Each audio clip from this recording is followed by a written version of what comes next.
Hey, here we go. Back with another property finance Q&A. Wasn't around last week, just doing a bit of desk reorganisation here. Wasn't around last week because I was taking a quick break in Spain. So not the weekend just gone, but the weekend before, I did back-to-back boardrooms. So BRR Boardrooms are the new way, the revamped way that I run one day BRR discovery events, if you want to, say that way. Find out what my take on BRR is, and hey, I've brokered literally hundreds of BRR deals over like 20 plus years. So I think I've got a pretty good idea on what makes a good BRR deal. So BRR Boardrooms, and actually, if you're watching this and you're watching it before the 14th of November, which is a Friday, actually this Friday, you've got a chance to book on the Bristol version of BRR Boardroom, because I'm going to be down there this Friday, and we've got 4 spaces left. So if you want one of those 4 spaces, jump on board. You're going to see that there it is. Look, there's the where is it? There it is. There's the thing there. brrboardroom.com. You can see it down there. Jump on board. Come and experience a day. The reaction so far has been amazing. People love the more intimate nature of a BRR boardroom. They like the fact that there's only maximum 10 spaces, and this is a Q&A, so while I explain a bit more about how boardrooms work, what is it you want to know about property finance? What is it that's bugging you? What is it you're struggling with? What is it puzzling you? So let me know. And a few people jumping on board now. So we've got CJ here saying, hi, hey CJ, how you doing? It's been good to interact with you recently. I think it's about a week or so ago, wasn't it? There we are. Good. So hopefully you found some useful information on that. So yeah, BRR Boardrooms. What's different about them to the BRR summits that I've been running for at least the last 4 or 5 years? Numbers are strictly controlled. You can't have more than 10 of us in a room, and which is great because it's a nice small environment, and I break down exactly what I've found makes buy, refurb, refinance work, which is of course the most powerful concept in property. So if you see me just keep looking over there, it's because I've got a separate. That's where my screen is, but my cam's set up slightly here because I've got a better quality camera, and I've got a new monitor with an inbuilt cam, but actually cam's not such a great quality, I found. So I've gone back to my old camera, which is a much better lens. So there we are. Yeah, BRR Boardrooms. And do you know what really makes them work, and what really people are buying into and loving, is the 2 pre-event Zoom sessions.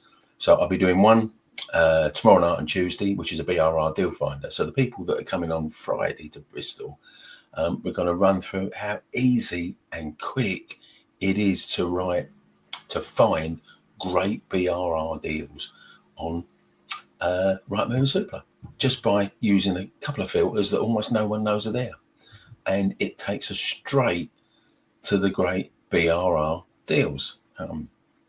So we're doing that tomorrow evening, and Wednesday evening we're doing a deal clinic. So any deals that the people that are coming Friday are working on right now and trying to see if it's going to work on for buy, refurb, refinance, I'm going to validate it for them. So I'm going to give them a bit of coaching on that, and the feedback I've got on that is incredible.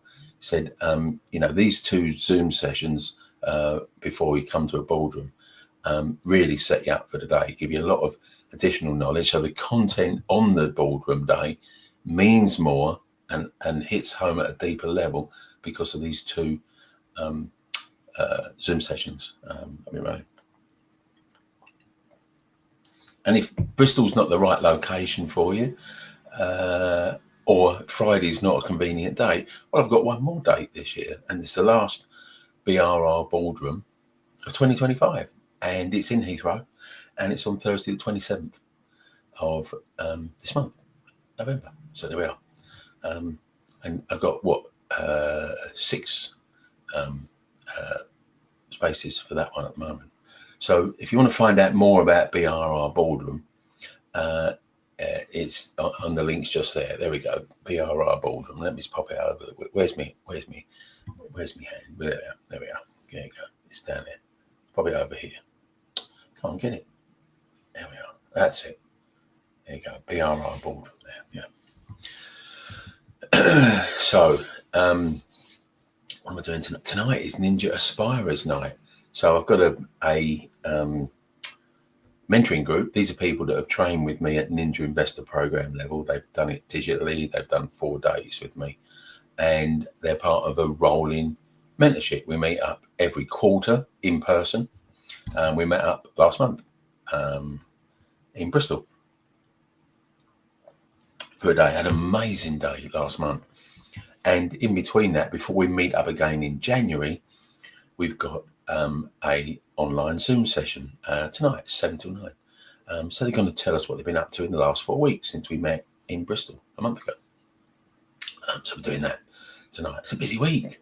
And then what are we doing on Saturday? Saturday, actually. And hey, while I'm telling you about my diary for the week, why don't you ask a question? Pop a question in. Got a question? And it's to do with property finance. Not a tax question, because I'm not an accountant, so I can't answer tax questions, but I can answer property finance questions. What is it you want to know? So Friday I'm in Bristol, as we said, running the BRR Boardroom. But Saturday I've got a busy day. So I'm going to meet up with the Property Chats hosts. We do a seasonal debrief. So I'm going to meet up them in a hotel, nice hotel just outside Oxford. I'm going to jump there Saturday morning. And then it's straight down to central London for the Property Investor Awards, of which I'm one of the judges. They've been since its inception over a decade ago. And we're going to see, hundreds of property investors are going to gather at the Hilton on Park Lane. Is that Mayfair? I think it might be. On Saturday night for a night of celebration.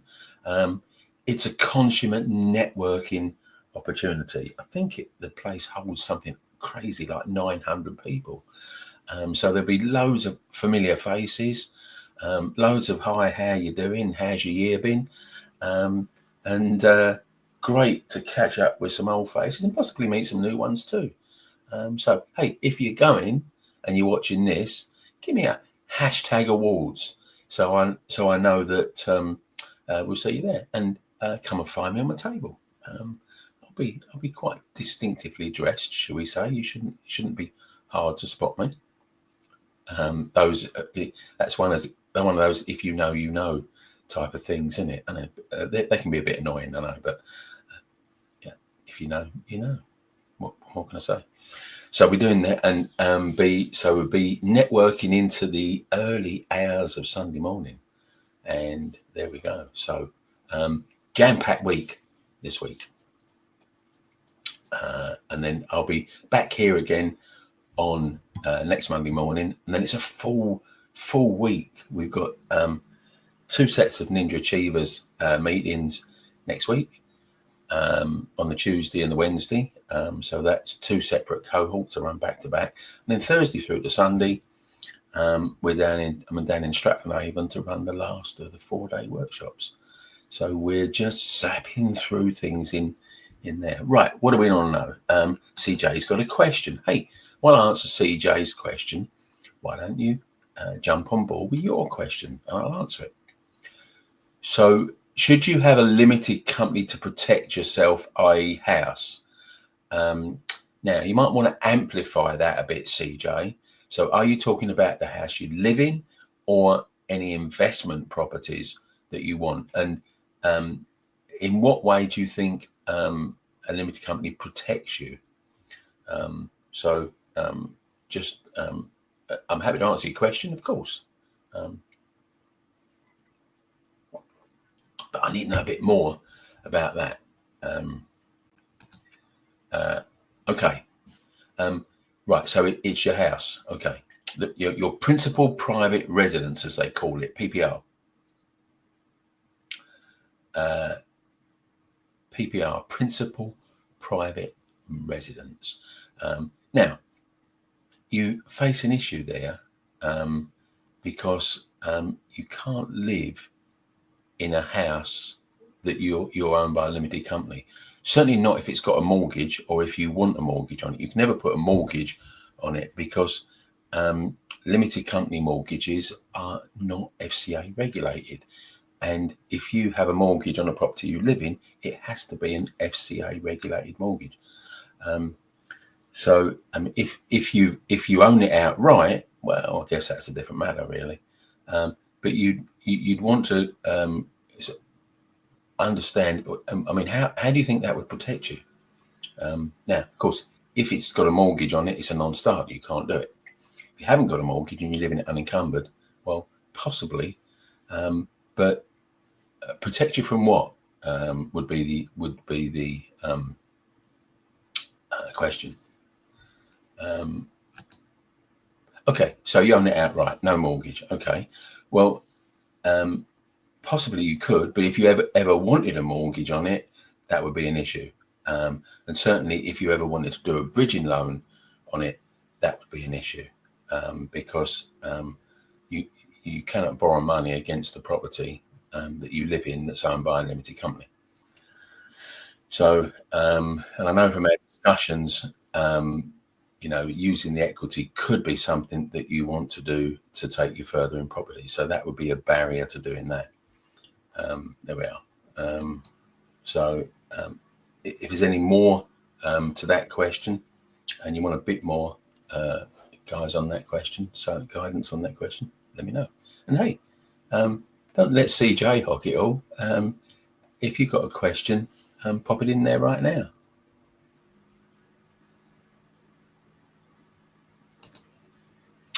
So if something went wrong with the business side, would they go for your house? Aha.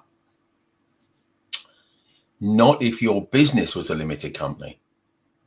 So I'm getting the limited company bit, you're just applying it in the wrong way, CJ.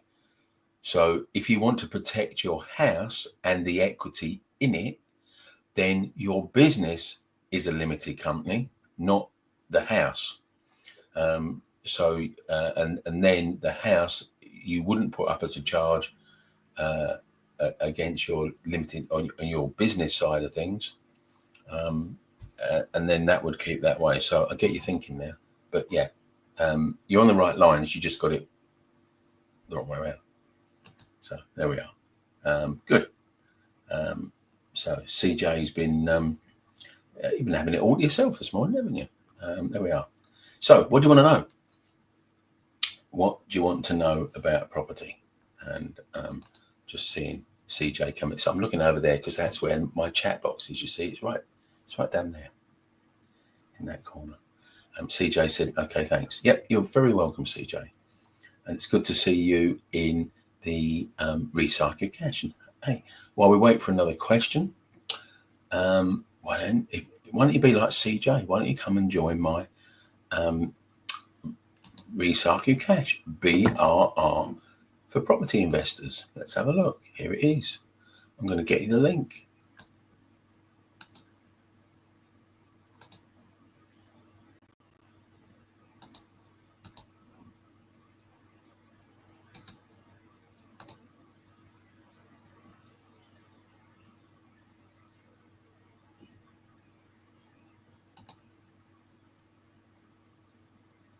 Let's pop that. Here you go. So just go on Facebook, /groups, // Come on, Kevin. Get your tongue sorted out there. Facebook.com /groups /Recycle Cash, and come and join another what should we say? It's over 3,000 people in there. Another 3,000 people. And hey, you don't have to wait until Monday, you see, because you can ask a question in there any day of the week. As we had some questions in there last week. What were people saying in there? Let's have a look last week. So we had a guy, Romika, I think I've pronounced that correctly, talking about follow-ups. And follow-up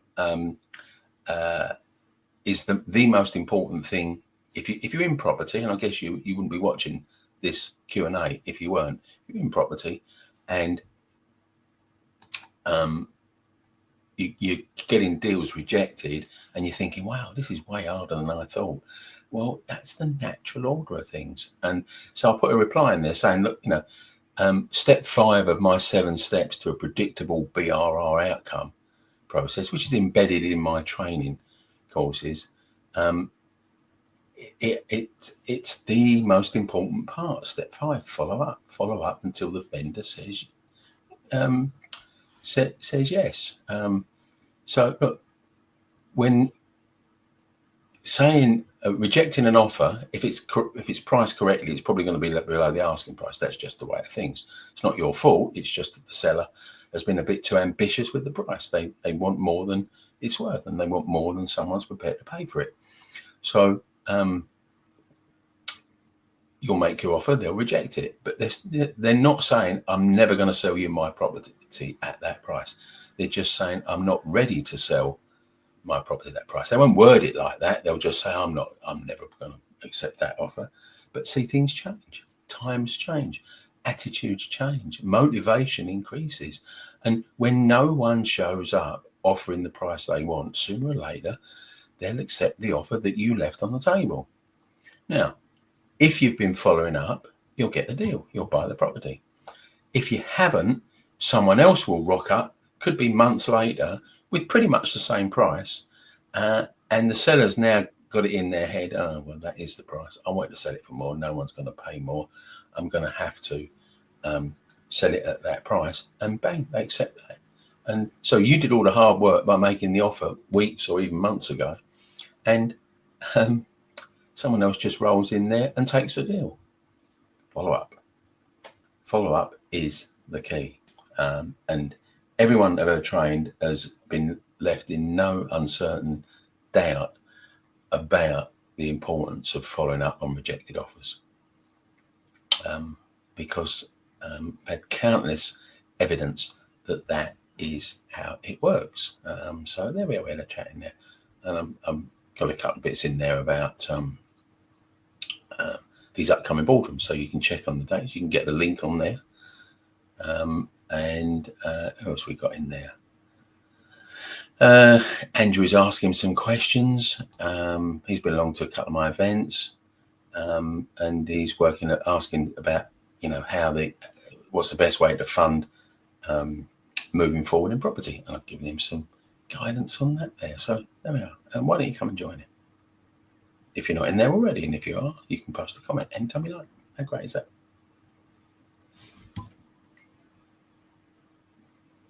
Who else we got coming here? Hey, Lynn, how you doing? So I saw your keys post earlier this morning, commented on it, and brilliant to see you've used my training to buy a property. That's always good. First one too. So, and I said, if you're watching this, you haven't yet bought an investment property and you're thinking, my God, this is difficult.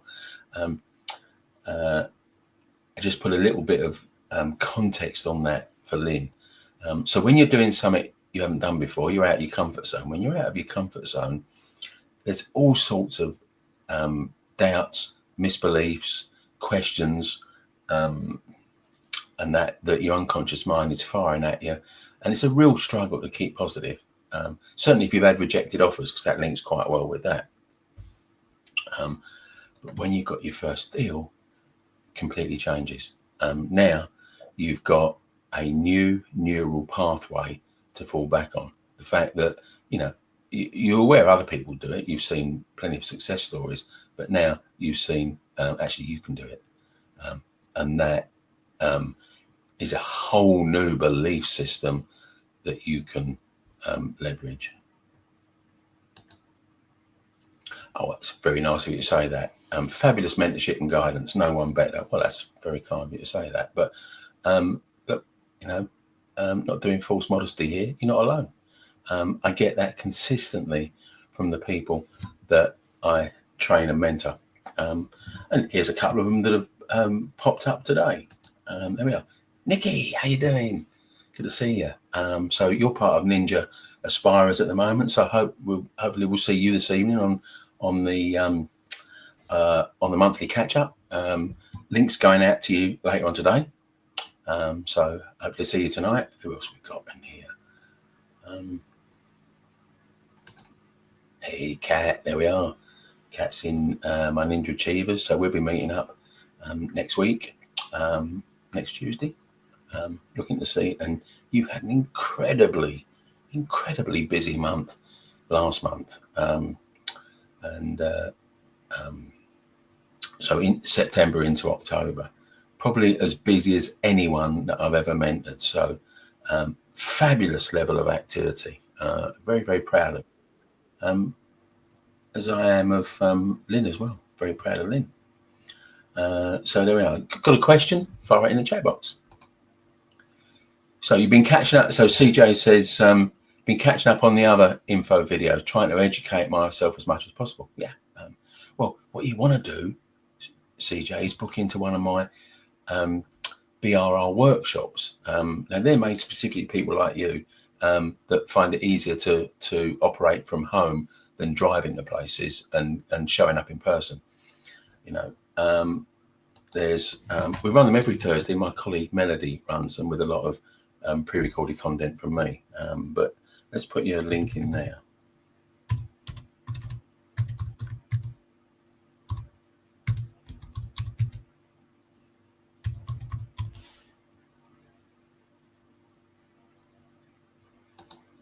Always check the spelling.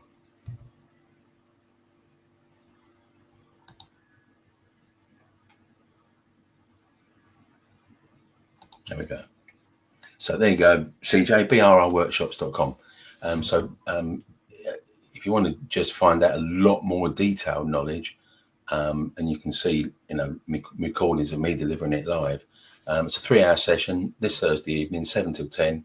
You'll get a lot more info there. So great you're watching my videos, but if you want something more concentrated, it's 3 hours of solid content, 7 till 10 p.m. So there we are. Pop your cell phones, 41 quid plus that. So won't break the bank either. So there we are.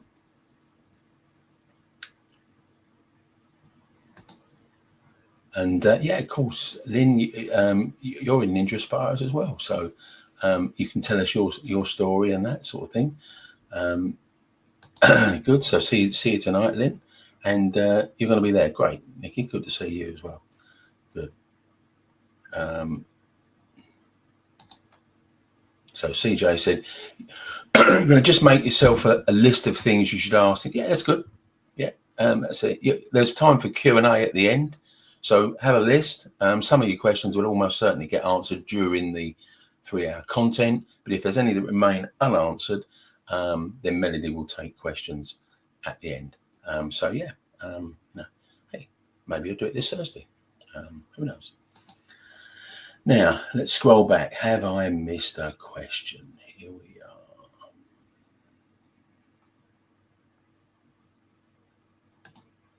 John, hey, how you doing, John? Good to see you, buddy. So John was on that. Hey, CJ, John was on that BRR workshop.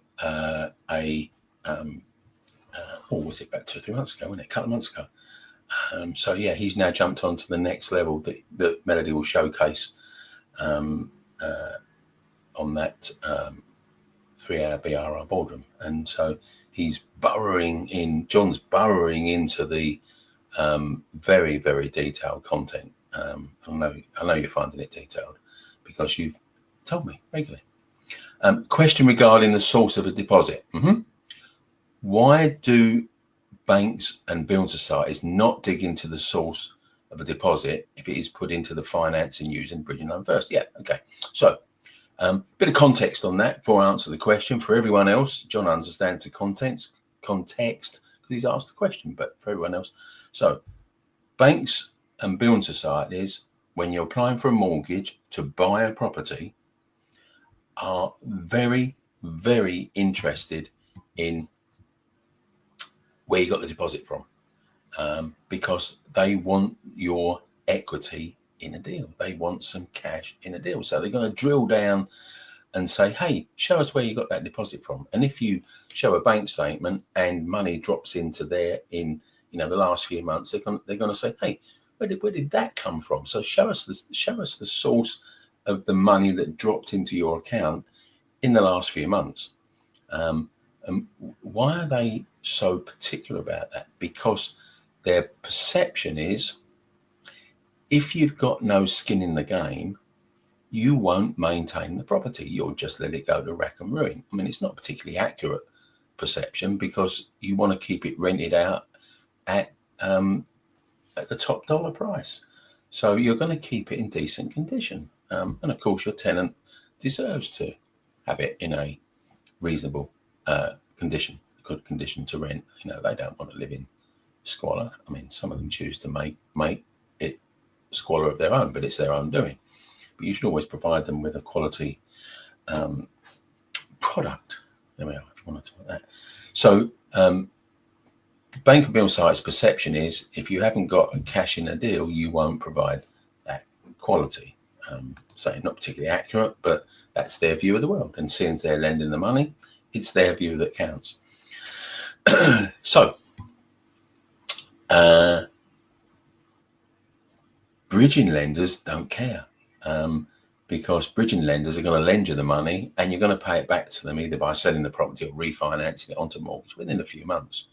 Whereas mortgage lenders want you or expect you to have that property for several years to come and making monthly payments on that and maintaining the value of their investment in your property. So it's a completely different juxtaposition of values there. Now we understand that. John's question is, well, if they're so particular about your the money being your own when you do it, why aren't they particular about a property that you already own when you've bought it on a bridging finance loan and you then now refinance it onto mortgage? Well, the answer, John, is because they don't examine refinancing properties you already own in anything like the same level of detail as a purchase. So most of their business is purchases, and remortgaging. They feel that well, you see, the remortgage is that they're going to have money in the deal anyway, because they're lending 75% of the value that you've created. So their money is in the deal, because you've got 75%, you've got 25% of equity in the deal. Now, it is your equity. Whether it was your original deposit, they're not really bothered. All they're saying is, right, has this person got skin in the game? Yeah, they have. When we remortgage it for them, they've got 25% equity in the property. That's their skin in the game. That's good enough.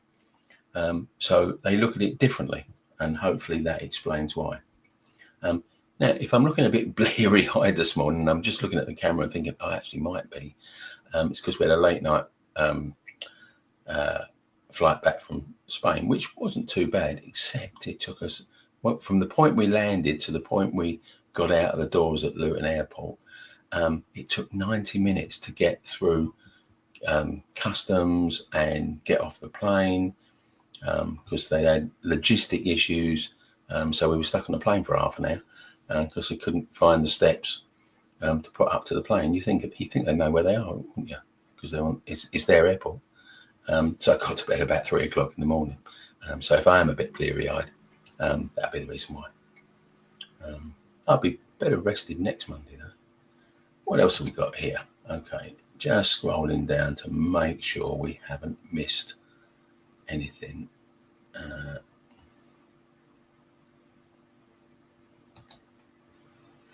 Yeah, looking forward. So part of the Ninja Investor Digital, which is the level of my training that John's at,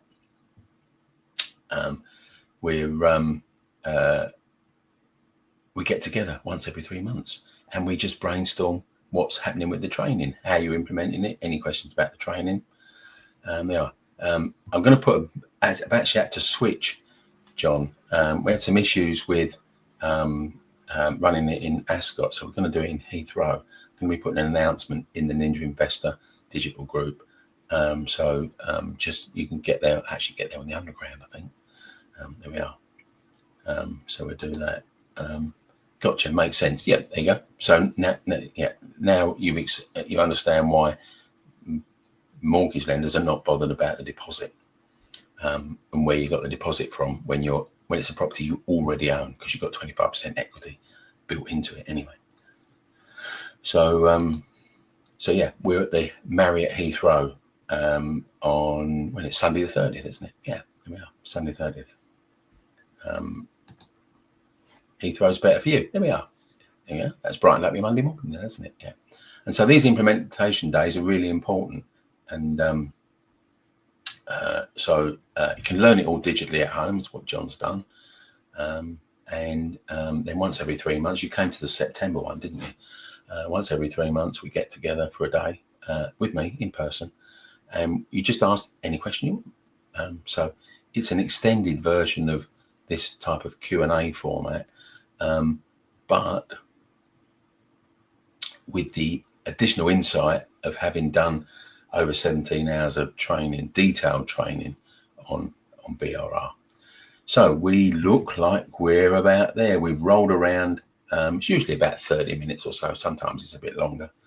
But we've rolled around on 30 minutes, just over. I've answered some questions. There we are. I've said hello to a few of my buddies. There we are, who are training with me at different levels. Actually, you've probably got the whole spectrum there. You've got John, who's at the Ninja Investor Digital, which is the starter level of my training, right through to Kat, who's at the 12-month mentorship Ninja Achievers. We've got some Ninja Aspirers, which is between the two, and there we are. So yeah, we've had a good sprinkling of people at different levels of my training. Because look, really big concept for me on training is no one gets left behind. Now, not everyone wants or needs a 12-month mentorship, but it's there for those who do.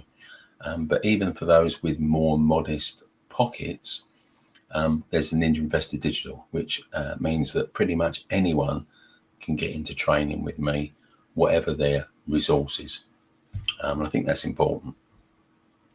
And of course, as CJ's finding out, there's loads of free stuff you can watch on YouTube and get some free training.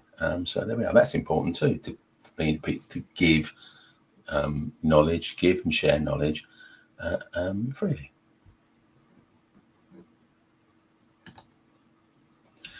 You missed the opening minutes, but you'll review it. Yeah, okay, you can jump in and do the replay. So that's okay, no worries. I wish you could get there in person too, CJ, but sometimes life situations make that more challenging. But that's why I do the virtual stuff, so that you do get the opportunity. So the lack of ability to attend in person doesn't lock you and people like yourself out of accessing training. I think that's really important. So there we are. Okay. Remember what I said, no one gets left behind. Graham, how you doing? Haven't seen you for a while. Always good to, I know you like my posts from here and there, so that's good. So it is quite possible to get the initial deposit to buy a property using loans and credit cards when buying a bridge. Yes, it is. It absolutely is.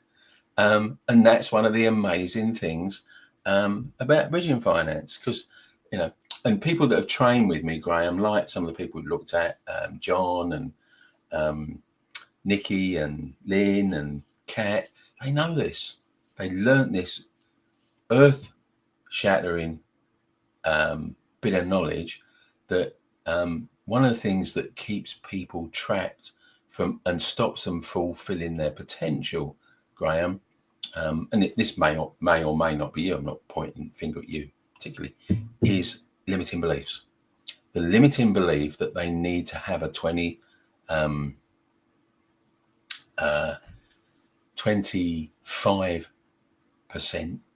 deposit, and it has to be cash, and you can't borrow it. And that stops people that haven't got that. That condemns them to either not doing anything property or going down control strategies like rent to rent or purchase lease options. But actually, you can borrow it on credit cards. And not only that, Graham, but what I teach people in my training is you can borrow it interest free. You don't even have to pay interest on the credit cards. You can use interest free cards, and you can pay for deposits on bridging finance. You can add exponential value because you bought a property with a problem below its true value. Fix the problem, you add exponential value, you sell it or refinance, you pay back the cash, you pay back the credit cards, and you've now got a property, or you've now got cash in the bank.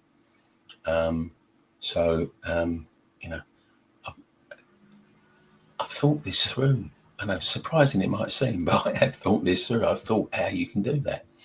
One of my mentees, literally this month, raised £19,000 on interest-free credit cards, which they can use for deposits. And there you go. You can raise the money, you can put it in as deposits with a bridging loan, and you can borrow it interest-free. I mean, how people said, "Oh, don't get credit cards," but the interest is horrendous. Well, it would be if you want to get a card that you got to pay 30%, 25-30% interest. Yeah, get that. But you don't have to. You can have interest-free credit cards, and there's a bunch of them. And I know exactly how to get them, and I teach it to the people, on students. Brilliant. It is brilliant. It is. It's game-changingly brilliant, Graham, because it allows people that believe wrongly that they can't buy a property because they haven't got a deposit, that allows them to buy a property without a deposit because they borrow it. Now, you've got to borrow it on the right property. You've got to add one that you could add exponential value to. Otherwise, it's not such a good idea. But hey, look, I've been training people for years. I don't know where in the country you are, Graham, but can you get to Bristol either this Friday, the 14th, or can you get to Heathrow on the 27th? Why don't you jump on one of my BRR Boardrooms? I don't know if you caught the beginning of this, but I'll be running a full session on there. There it is. Just go to brrboardroom.com. There it is. Jump on there. If you can get to either of those, Bristol on the 14th, Heathrow on the 27th of this month, come and spend a day with me, and I'll really drill down. And I'll actually share with you on that day how to get credit cards. Doesn't getting deposits from credit make passing the affordability more difficult? Not really, because you're talking about mortgages, aren't you? So you buy it with a bridging loan, then you add value by solving the problem and then refinancing it. So look, the modern way that people live, Graham, is they have credit. They have loans, they have credit cards. It's not abnormal, it's normal. So mortgage lenders expect you to have unsecured debt on loans and credit cards. In fact, they like you having unsecured debt. Make sure you understand this. They like you having some unsecured debt because it shows that you can handle debt. Because if you're making the payments every month, they know that you're a responsible person and you're good to lend to.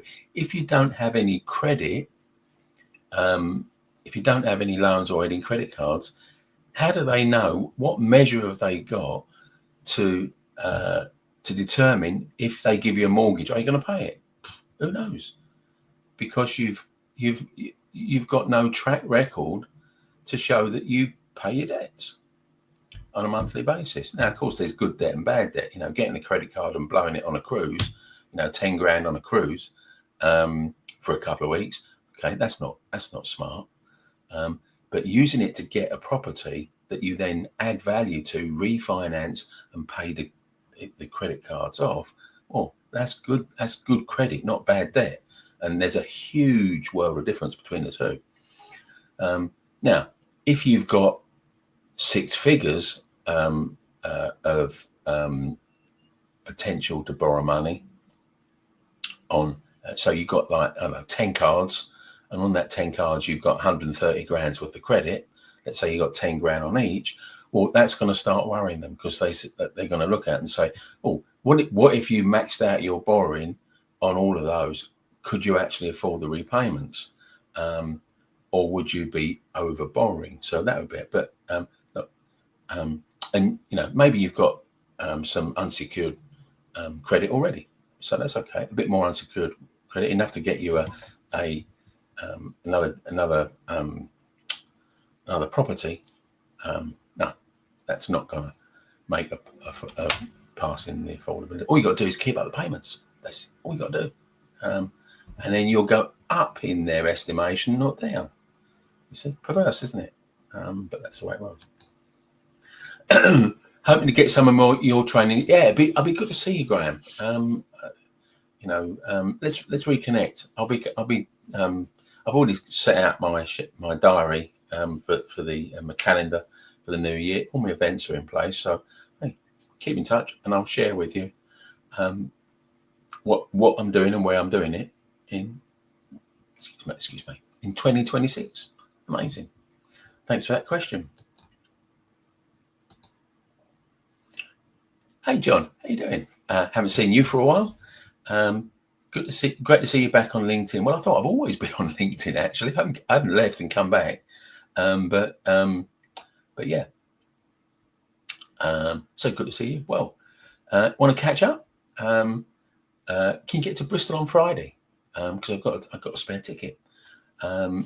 You can come and spend a day with me. And actually, if you can get to Bristol on Friday and you're free on Wednesday, tomorrow, Tuesday and Wednesday evenings, you'll get the pre-sessions too. And if you can't make the pre-sessions, but you can make Friday, don't worry, I'm going to record them. I can just let you have the pre-event Zoom sessions where I'm going to show you how easy it is to find BRR deals. We'll do it live tomorrow evening. And then on Wednesday evening, we'll evaluate the deals that you found or other deals you're working on. So why don't you come up? Why don't you come along? I think if I remember right, John, you're in the West Country, aren't you? So, hey, can you get to Bristol on Friday? We can have a catch up there, can't we? Yeah. There we are. And if you can, then just go to brrboardroom.com. There it is. Book yourself on brrboardroom.com, and I'll see you Friday, John. And thanks for commenting. Good to see you again. So that question from Graham, it rolled on a bit. I was about to finish and Graham popped up with a question. I'm very glad he did, because it allowed me to give some good answers. So there we are. So looks like we're done with questions. I'm going to be back next Monday. I'll be in a hotel somewhere ready for my week.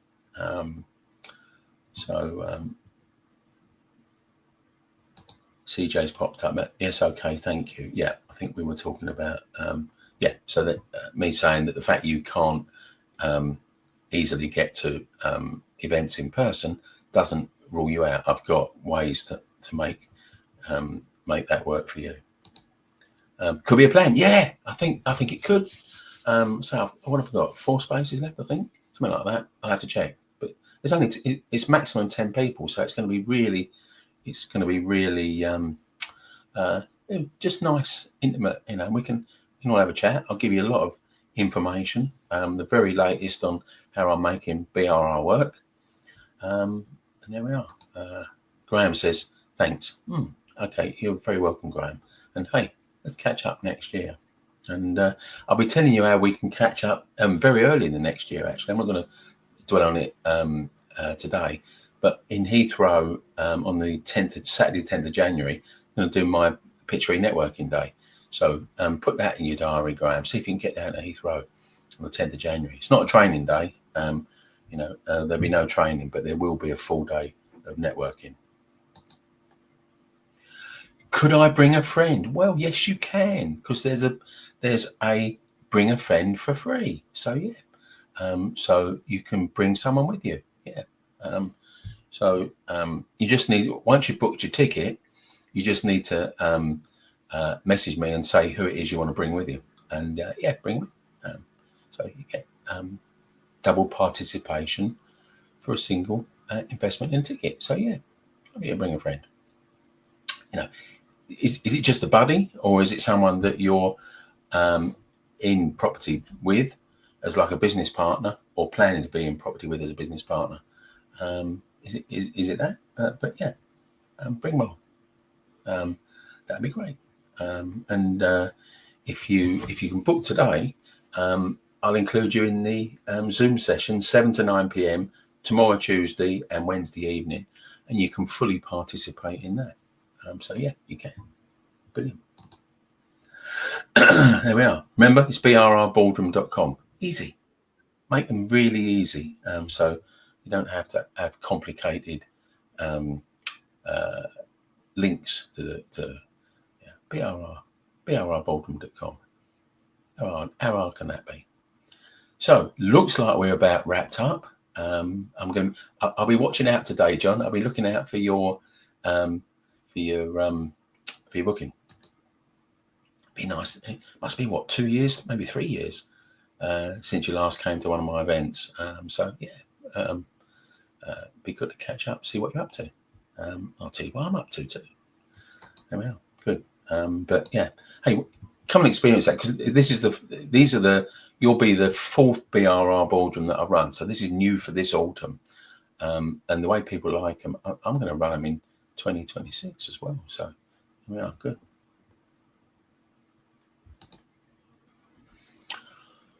Brilliant. Looking to help them move forward as a partner or a member of your team, either.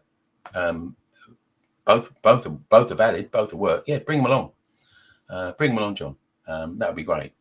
And yeah, be good to reconnect with on Friday. It's at the Aztec, by the way, Bristol West. I'm not sure if that was a hotel that we used before. I know it is. I know. It's got to be 2 or 3 years. It's got to be 2 or 3 years since you last came to one of my events. Yeah, hey, have a catch up. And it's only a small event, and there won't be maximum. There's 10 of us, so we've got plenty of time to chat. Certainly over lunch. There we are. So, Aztec Hotel on Aztec West, not even a mile off the M5. So really convenient location. Very nice hotel. Parking's already covered for the day, John. So you get free parking. I've already paid for that. And remember, you get a nice lunch too, don't you, with my events? So there are no need to bring your sandwiches, hey. But good. There we are. So yeah, amazing.